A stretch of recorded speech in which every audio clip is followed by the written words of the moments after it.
आपण पाणीपुरी बनवणार आहे, त्यासाठी इथं आपण मिरची घेतोय, आलं आणि लसूण, भरपूर सारी कोथिंबीर, थोडासा पुदिना.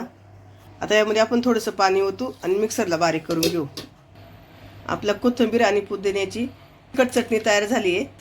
त्या चटणीत लिंबू पिळूया. 2 लिंबाची स्लाइस टाकलेत आणि थंड पाणी ओतूया. त्यामध्ये पाणीपुरी मसाला, चवीनुसार मीठ मिक्स करूया.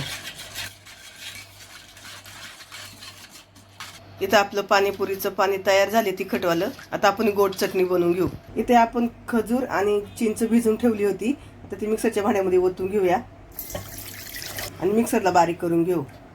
आपण जे चिंच गुळाचं वाटण वाटलं होतं ते कढईमध्ये काढून घेतोय का.